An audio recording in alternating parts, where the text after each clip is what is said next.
I want to introduce Pat Wolverine. Pat is with us. He's been with us every time. He's with a consulting firm, ICS. They've been assisting us with the process as we're going through to put this together. And we have some school board members here. I'm not going to introduce them all, and we have some other staff and people here along for the public itself. So thank you all for being here. The primary goals in our planning effort was to develop a thoughtful and long-range facility plan for the district. We want to ensure comprehensiveness by engaging internal and external stakeholders and explore the opportunities for collaboration with other entities and working with other governmental people, other people to help put the projects together or the project together for us. What we do have is we do have a need within the district to educate the kids, which is space. And this is a capacity study that was done by Hazel Reinhardt. She's a state demographer, is her background. And with the bursts we've had, along with the past growth history, along with projecting the future growth that we have, we're looking at gaining over 800 students in about the next 10 years or so, 8 to 10 years. If you look at the top, you can see, or I'm sorry, down here at the bottom, you'll see the 303. We're actually over the 3,135 number as of October. We're closer, I think it was 3,157, I think it was. So we've come up considerably in the last year, probably about 50 students more than what we were projecting just this year alone. And if you go over the bottom corner in 2024-25, you'll see the projection is to be up around that 3,898. So it looks like we're keeping within our projections, maybe even exceeding them a little bit. And there you can see the projections from the past. We start over in 1995, 96, and you can see the red line on the top is capacity. You can see we did drop some loss of student population going into the 2008, 2009 approximately. As you can see now, we're up at the capacity, and we're going up beyond our capacity at this point for the facilities that we have for educating the kids. Why the improvements are needed? Based on the capacity of the buildings, we're at or over capacity in all our facilities. We are also, one of the projections indicate that we're going to continue with steady growth, and this is based on kids that are already in our community, have already been born, and then looking at housing projections for the community. That, as you're aware, the city is trying to grow housing. They have new facilities that are going to start being built in the community again this fall. And we're going to continue to be seeing the city make a push to house more people in the community, in which each one of those houses, not everyone has a child in it, but on average, we can project out how many kids each housing unit projects on average a certain number of students. And so with those projections to the bottom, we came up with a projection of how many kids we can have, and we're going to continue to grow. So the projections are there for steady growth, giving beyond the data that we have for the kids who are already born and waiting to get into school. Age and number of physical issues with the West Learning Center. We believe it's unwise for use funds for reinvesting in this building. You're all aware that the West Learning Center used to be an elementary school, and we took the kids and moved them out into the New Prairie Elementary School. The facility continued to be used, but not as an elementary school. We moved the kids out. We have smaller programs in there, less kids in the classrooms, these types of things to keep using that facility because we had nowhere to go with some of our programs. So in doing so, though, we still have that facility there, and it is deteriorating. We haven't been putting money into it just simply because the cost to put money into that is to be very more cost effective for us to build a new building. The goal of the district is to integrate early childhood programming into the K-12 buildings. So that's another goal of ours, and needs a little bit more space to house those programs too. What will the outcomes be? The proposed project scope involving improvements will result in additional space at every grade level to accommodate the projected future enrollments. And that means that we're not just building a high school, we're actually making room in all of our buildings by shuffling kids around. Instead of having all the grades that we have in the buildings now, we'll be pulling one grade out of each building, which will allow then for another grade or equivalent of another grade's worth of kids to fit back into each one of the buildings then, which means that every one of them will have more space to have kids. They're all full. This gives all of them space. Instead of adding on to each one individually, we're looking at building one school and spreading them out to the rest of the buildings. Post-project scope improvements will integrate early childhood programming with our elementary level students. The The proposed project scope improvements will discontinue the use of the West Learning Center facility, the West School. The proposed project scope improvements will provide enhancing learning environments for all district students. So everybody's going to be, all the students, this isn't just about high school, this is all the students all the way along will benefit from this particular program. New high school grades 9 through 12 will be put on land that was purchased by the district south of the existing middle school. It's to the west side of the County State Highway 10, Crailshine Road, across from where the college property is there. The current high school becomes a grade 6 through 8 middle school. That's the facility we're in right here tonight. The current middle school will become a 3 through 5. Currently, that's the 5 through 8 program. So that will become a 3 through 5. Instead of 4, there'll be 3 grades in there. The current Prairie Elementary becomes a pre-K through 2, and then we're going to use the part of the facility then to become part of the community education program, which is now in the West Learning Center. And we're going to discontinue the West Learning Center facility. What's included in the high school? We're looking at 26 or more classrooms. We're going to have 7 science labs, classroom science labs, 4 industrial tech labs, ags and for shop and ag. 3 music rooms, that would be the band, orchestra, and choir. We're looking at the 3 art labs, 2 FSCS, which is Family and Consumer Science Labs, old home ec for those who are not familiar with facts. 3 business classrooms and labs, special education rooms, 3 full-size gym courts. We'd also incorporate a walking track around the perimeter of it, wrestling and fitness rooms, media commons, and a TV studio, student commons, cafeteria area, administration offices, and then support rooms for staff and other types of specialty programs.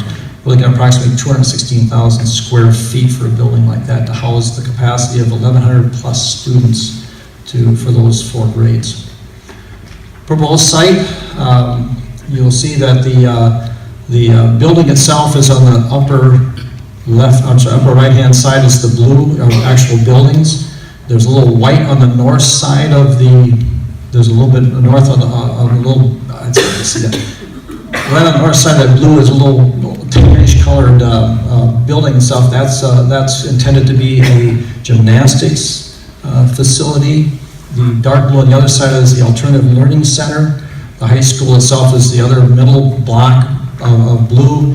And then further to the south is area that could house future growth, such as a future ice arena or a future pool or some other type of future facility. It might be an auditorium or something, who knows. But it's just extra space that's there, and we threw some blocks in there to show that it could be used for something else in the future. You'll see the parking lots around the perimeter, and then the rest you see is kind of in green and in orange. That's grass. Some people say it's a big athletic field. Well, yes, you can use it for that, but actually what it is, it's a lot of grass. And if you paint a line on it, throw a couple of portable nets out there, you can call it a soccer field. Or you could paint a couple lines on it and call it a softball field or a baseball field. But to start with, it's going to be grass, and most likely will be used for outside activities. Now, the stadium to the left of the building, that'd be to the west of the building and stuff, that's where we're proposing to put the new performance stadium that would take care of football, track, your soccer fields, those types of things. And the intention would be to use an artificial turf of some type on that. And the reason for that is that because of the amount of use that they get for all the different programs we have the college playing out there, the high school playing out their soccer fields, we have a semi-pro team that wants to play and use the field and stuff, rent the field and stuff. So we have a lot of use, and grass just doesn't hold up well for that amount of usage. So an artificial turf would help accommodate that. We have some that are marked on city because the city's expressed some interest in needing additional recreational fields for their rec programs, for the soccer and these types of things. So we're holding some space in the grass for them to develop that sometime in the future. The budget breakdown of the new high school would cost just under $60 million. Site development would be about $3 million. You got to get utilities in there. You have to make parking lots. You have to grade the site. There's other things you have to do to get the site ready to go. Bring the water mains in. Multi-purpose stadium would be around a little over $7 million. Existing building conversions would be about $1.8 million to update some of the buildings to fit what we're moving around. New Alternative Learning Center space is $4,000, and the FF&E technology and security and stuff is another $3,400. So we're looking at a $79 million referendum at this point. Timelines, the school board refines and approves the referendum scope. We've already done the first step. The second step is required submission. We've done that. We've gotten approval from the Minnesota Department of Education. That's the MDE up there. September through October is the informational meetings. That's where we're here tonight. November 8th is the referendum date. That's the election. Everybody needs to go out and vote. There's a lot to vote for this year. So obviously everybody needs to do their civic duty and get out there and vote. And then if it does pass, we start the design phase in November through August of next year to get everything designed and push things together. Right now we have blocks on a paper. We need to actually get the final, how everything's going to look and how it's going to fit together and fit in the budget. And then we start construction on September 17th of 2017, which is about a year from now. And we complete it for hopefully the school year starting in 2019. That's the occupation day is fall in 2019. Financing the improvements. Well, obviously we don't build a project of this magnitude without the voters' approval. So we're looking at a $79 million voter requested referendum. The existing levy that we have now is about $3.8 million. The pay for the final is about $17,759,557, and the existing tax rate is 21.6076%. And don't ask me what all that stuff means because I can't tell you. But Pat maybe could if you have a question on that. We get down into, you're seeing residential homestead as a first group and block in there. It goes from $50,000 home up to $500,000 home. And it ranges from $64.82 up to $1,080 for a $500,000 home. Commercial industrial from $100,000 to $1 million, ranges from $324 a year to $4,159 a year. Agricultural homestead, 40 acres, assuming a market value of $474,000, that's homesteaded, is about $527,527. And if you go up to 160 acres, it ends up being an estimated value of about $1.4 million, and that's $1,564 estimated, and then 320 acres, a half section would be around 2.7 million, and a rate of $3,489 a year. Non-homestead is $5,000, it's $1 per acre. If the value of the land was $8,000, it would be $17.29 an acre. If it's a $12,000 per acre, it's going to be $25.93. So it just depends on what the value of the land is assessed at, not what you're buying it for at this point. It's what the assessor places on the value. Excuse me? Yes. Now, I have a question. Now, are you talking just that $79 million right there in these amounts? Yes. That's without the interest? We're talking about $79 million, and then when you make those payments, that includes paying the interest off also, yes. But I was told that there's going to be another $50 million included. That's going to be the interest. Because when you pay, we're just like you borrow $100,000 to put up a building, you pay off the $100,000 plus depending what your interest rate is, you pay interest. Right. That $79,000 is the money that you borrow, and the part that you're paying down below covers the interest also. It's not that and the interest, it's that payment pays. The numbers are a little deceiving. Okay. Because when I purchase something, I look at a final cost involved. Okay. Okay, now give me the final cost of the project. The final cost per year are the numbers you see on the left. And most people, when they borrow, from a business standpoint, you look a little bit differently. You're not going to borrow it interest-free. No, the interest is included in the payments per year.